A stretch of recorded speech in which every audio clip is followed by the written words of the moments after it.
All right, apparently we got some Sixers fans here out on the set. Welcome to a brand new edition of the Association Postgame. Mike Yam, Rudy Gay, Chris Haynes with you. There's a lot to discuss if you're new to what we do here during the postseason. As soon as the games are final, we'll get you those press conferences as soon as some of those stars hit the podium. Not to mention, we will hear from the coaches. But it is Philadelphia hanging on. I will say that there was someone in our production meeting today who said, hey, how do we treat some of these elimination games if the team gets eliminated, thinking that, by the way, that was me, thinking that there would be a team that would get knocked off, which, by the way, could happen a little bit later this evening. To get a road win like this for Philadelphia.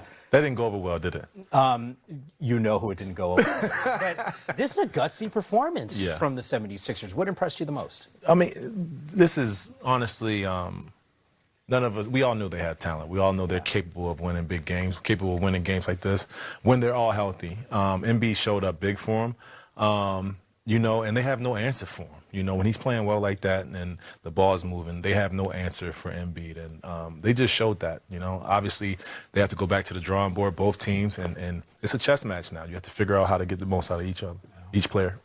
Yeah, and to be able to get such a signature win on the road like that in an elimination game, that was a real gutsy performance by the Philadelphia 76ers and Joel Embiid. And one thing about Embiid, we talked about this before, he was the wild card coming into the series. If he was able to get back for this series, I felt like it would be a much more competitive bout because even, you know, look at the game. He dominated, but still, he doesn't have the legs. Like, he's still not finishing around the rim with that same explosiveness. So eventually when that comes back, if it comes back, hopefully it does come back some point during the playoffs, you know, so we want to see both teams at full strength. But definitely gutsy performance by him and the Sixers. You know, it's kind of awesome when you watch Embiid out on the floor because we know this entire season, it's like 30-some-odd games that he's played. He hasn't been healthy the entire year, but when he is out on the floor, he's still like an automatic bucket getter. Yeah. Like during the season, it's like 22 points in 22 minutes, 25 points in 26 minutes. Today, at one point, I think he had like 27 and 29 minutes played. He goes for 33 in this one in 39 minutes, so he probably cooled towards the end of this matchup. But like the production is still there. Like when he's out on the floor, offensively, he's still a massive weapon for this team. Well, I mean, he's a big guy. He's a big guy. He has a lot of moves in the post. He's just a dynamic player, a guy that can get out on the perimeter and knock down shots in the paint. There's nobody that can stay well, not in front of him, but behind him. He's a load down there, and he's hard to guard, man. So, you know, I think what the Philadelphia 76ers have been able to do is get the most out of him while he's out there. They force feed him, and he's been coming through. But other guys are still in tune to the game. They're moving the ball. Everybody else is eating, and that's how you get this win. And one thing about Joel Embiid, the size that he presents, there are only a few. Probably Embiid or Joker. You gotta, if there's any other guys, throw a name out there. But those are pretty much the two dominant big men, centers. And so you look at the landscape of the roster. Sengun on there? Sengun, okay, you could throw if he's in their level. Yeah, throw Sengun out there. He's not on that level, but he's tier two. Handful of guys, right?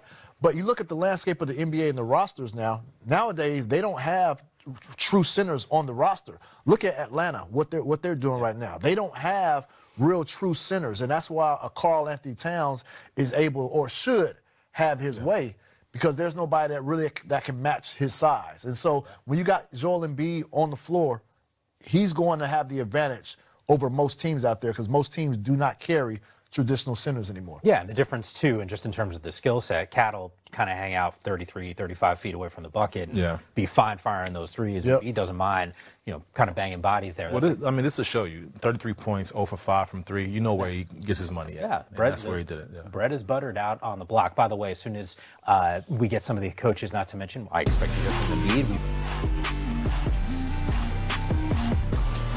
This time, it's working. Ooh, okay. That's the dream right there. Dream shape.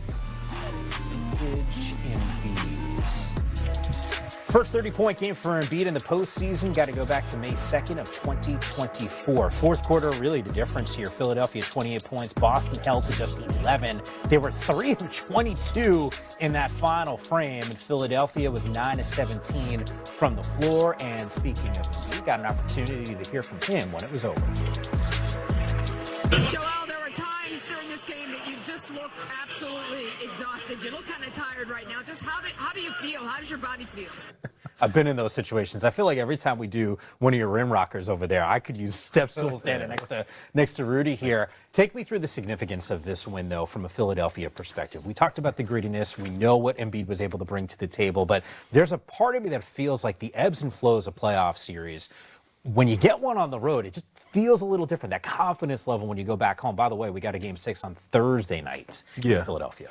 I think the fact that they got the win and Embiid stepped up. Last game it was VJ Edgecombe, which is a rookie, which you can't expect that every night from someone with as young as he is and just getting into the league. But having your guy come in and assert his dominance early and also will you to a win means a lot. And, people who draw, other teammates are drawn to their leader and they'll pick their game up and it gives them confidence going into the next game, going home for the next game. Yeah, I'm looking at some of these game totals right now because I know I made reference to the fact that you played 30 some odd games.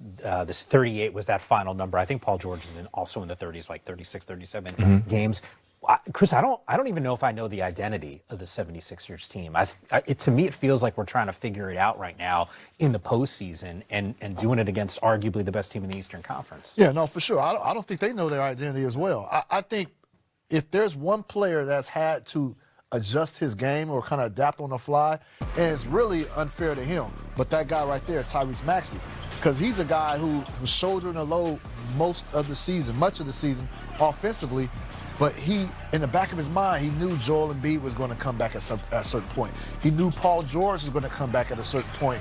And even though you still can make the case that maybe he's their number one target, in the back of your mind, you still got to know, listen, I got to kind of tone my game down to allow Joel Embiid to be himself and to even allow Paul George to a smaller extent to kind of feel his way and get integrated. So he's had to adjust and adapt more than anybody on that roster. And you got to give him props because I do think if the Sixers are going to have a chance, not just to beat Boston, but to make serious noise, Embiid has to be a focal point. Yeah. And as long as he's the focal point and he's producing, they should be in pretty good shape. I think this is a lesson.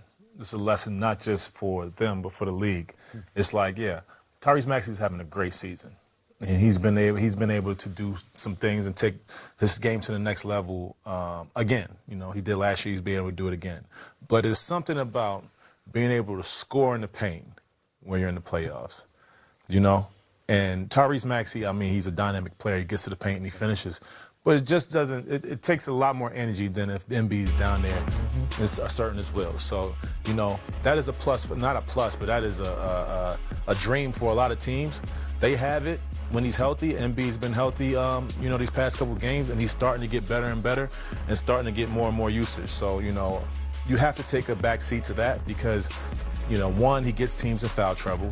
Two, he can make shots at a high rate down there. So you have to give him the ball. And Tyrese Maxey just has to figure it out around that. And you've told us this multiple times in the postseason. Fewer possessions, we've seen that. Yeah. Game slows down a little bit. When I'm not worried about taking a 33% three ball from distance and I get a 50% or better shot on the block, usually some good things will happen. We'll see if we'll see more of Joel Embiid. I know we heard from him a few minutes ago. Thursday, once again, is game number 6, an opportunity for Philadelphia to maybe force a game number 7 back in Boston. Speaking of the Celtics, just getting to the podium right now, Joe Mazzulla, who is addressing the media as we take a listen here on NBA TV.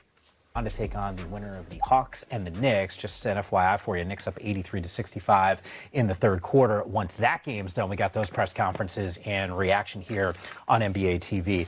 I was just sort of thinking through this, like, how frustrating is it? Like, from a fan's perspective, I intuitively understand that it's a pain in the butt. You got an opportunity to close out a team at home. Now, all of a sudden, you got to go back on the road to try to get this done. And if you lose that game, then it's game 7. And then, as you know, like, anything can happen at that point. Take me through the mentality. Like, Boston right now, inside their locker room, is thinking what about this missed opportunity? Man, they, you have to take pride in every game in the playoffs. This is another chance that they missed the rest. More stress on their body. Obviously, you want to stay healthy in the playoffs. More chance for people to game plan against you also. So people see how you play in this next game and see, how you play with your back against the wall. But, it's going to be competitive. I don't think they have as much to worry about as the 76ers, but, I think Philly's going to be ready. They're at home. to get back tonight, get back to their beds, get back to their regular schedule, and try to beat this team again. They gave up a huge one. This was the game right here. Listen, when you at home, you shoot 40% from the field. No player in the plus minus stat. Every player in the starting lineup for the Celtics was a minus 21, minus 9, minus 10, minus 17, minus 14, scoring 97 points. That's not common in today's NBA game. Scored 97 points through an entire 4 quarters. Missed 9 free throws. Missed 9 free throws. They did not come ready to play. I think they felt like the 76ers were just going to fold and give up.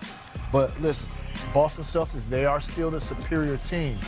But they can't feel good about themselves going into Philly for a game 6. No. And then potentially, the series is anybody. The Celtics are still definitely the favorites. They're up 3-2. But this series is up for grabs. Something's glaring on here. Derek White, 36 minutes, 6 points, 1 rebound, 3 assists.